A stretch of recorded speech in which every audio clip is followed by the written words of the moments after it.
Hydration হলো এমন একটি অবস্থা যখন শরীর প্রয়োজনীয় পরিমাণ পানি হারায় এবং সেটি পূরণ না করা। আমাদের শরীরের প্রায় 60% হচ্ছে পানি। এই পানি রক্ত সঞ্চালন, হজম, শরীরের তাপমাত্রা নিয়ন্ত্রণ, সেই সাথে পুষ্টি পরিবহনে গুরুত্বপূর্ণ ভূমিকা পালন করে।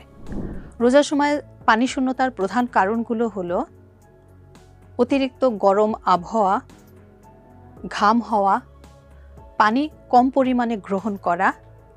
এইসব কারণে দেখা যায় আমাদের শরীরে পানি শূন্যতা দেখা দেয়। পানি শূন্যতা দেখা দিলে অতিরিক্ত পিপাসা, মুখ শুকিয়ে যাওয়া, হজম কমে যাওয়া, সেই সাথে প্রস্রাবের পরিমাণ বা প্রস্রাবের রং গাঢ় হওয়া ইত্যাদি সমস্যা দেখা দেয়। আরও যদি গুরুতর অবস্থা দেখা দেয় পানি শূন্যতায়, তাহলে মাথা ঘোরা, অজ্ঞান হয়ে যাওয়া, রক্তচাপ কমে যাওয়ার মতো সমস্যা দেখা দিতে পারে।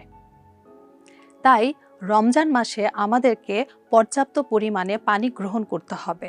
ইফতারের সময় আমরা 1 থেকে 2 গ্লাস পানি গ্রহণ করব এবং ইফতার থেকে রাত পর্যন্ত প্রতি 1 থেকে 2 ঘন্টায় 1 গ্লাস করে পানি গ্রহণ করব।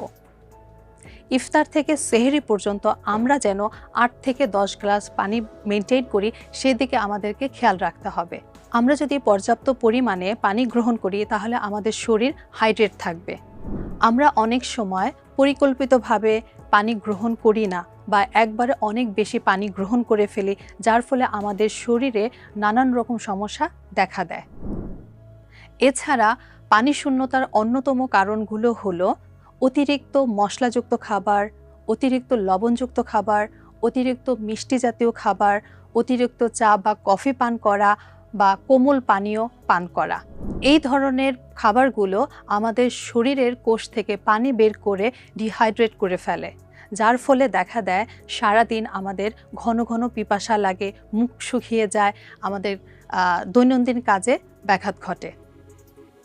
তাই আমাদেরকে এমন ধরনের খাবার সিলেক্ট করতে হবে যেগুলো আমাদের শরীরকে হাইড্রেট রাখতে সহায়তা করে।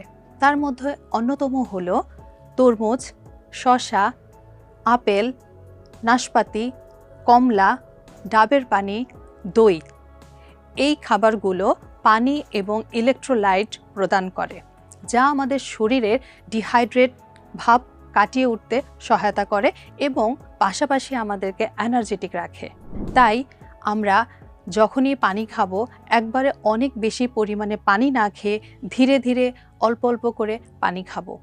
তাহলে আমরা সারাদিন সুন্দরভাবে আমাদের সবকটি রোজা রাখতে পারবো এবং আমরাও সুস্থতা বোধ করব। অনেক সময় আমরা রোজা রাখতে গিয়ে অনেক সমস্যার সম্মুখীন হই। তার মধ্যে অন্যতম একটি হচ্ছে বমি বমি ভাব হওয়া বা বমি করা, এছাড়া ডায়রিয়া। এর ফলে আমাদের দেখা যায় শরীর থেকে প্রচুর পরিমাণে পানি কিন্তু বের হয়ে যায়, সেই সাথে আমরা পানি শূন্যতায় ভুগতে থাকি।